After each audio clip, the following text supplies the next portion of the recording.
Et quelques semaines, l'association Carolo d'improvisation organise chaque mercredi des ateliers d'improvisation théâtrale destinés aux travailleurs. Et l'objectif, c'est de développer la confiance en soi et la répartie des participants à travers une série d'exercices, d'expressions plutôt ludiques, histoire de travailler donc sa créativité en groupe.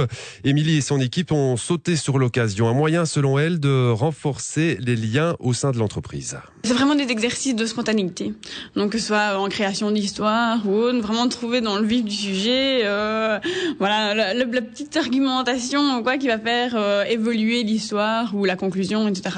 Ça aide à rebooster l'équipe déjà au niveau de la cohésion entre les membres de l'équipe et pouvoir discuter plus facilement avec les gens. Il y a des personnes qui sont plus réservées ou d'autres, ça peut les permettre vraiment de sortir un petit peu de la normalité, je vais dire, et aller pousser plus loin. C'est la première fois que vous venez ? Non, c'est la deuxième. Donc on compte bien continuer dans cette voie. Je pense que c'est vraiment bénéfique pour notre entreprise et autant les autres entreprises qui veulent évoluer dans ce domaine, quoi. Voilà, et en matière d'improvisation, Philippe, si je vous dis vivacité. Eh bien, je vous dis que pour participer à ces improvisations, il suffit d'aller sur improcarolo.be. Ah, bien détourné là. Ah, tout à fait, tout de suite, l'improvisation improcarolo.be. Et là, j'improvise sur les routes.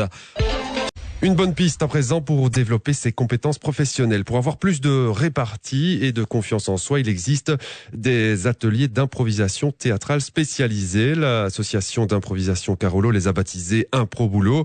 Au programme, une série d'exercices d'expression orale et scénique, parfois saugrenus. Julien Bader, Sophie Diric. Vas-y, propose-moi quelque chose. Vraiment, j'accuse. Ça diminue. Plus fort encore. Oui, vraiment, j'accuse. Encore plus. David est un tout jeune entrepreneur. Pas encore très à l'aise dans ses relations professionnelles, il est devenu un adepte des ateliers Impro Boulot. Il y a parfois des situations qui s'imposent d'elles-mêmes et on n'est pas toujours prêt à répondre à ces situations. Je suis persuadé que l'improvisation peut nous apporter beaucoup au niveau de la réactivité, la spontanéité aussi. Une expérience avant tout ludique. Le temps d'une matinée, les participants travaillent leur répartie à travers une série d'exercices. Fabien Vervier, administrateur d'Impro Carolo. On sort vraiment du côté théorique des formations que l'on propose en général.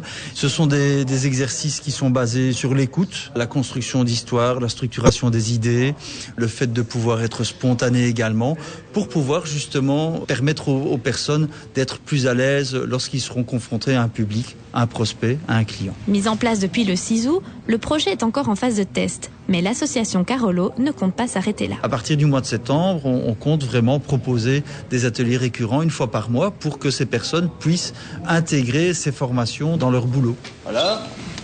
Une dernière fois. Oui, vraiment, j'accuse. Le chien du voisin. D'avoir mangé les migailles. Ok, bien. Excellent.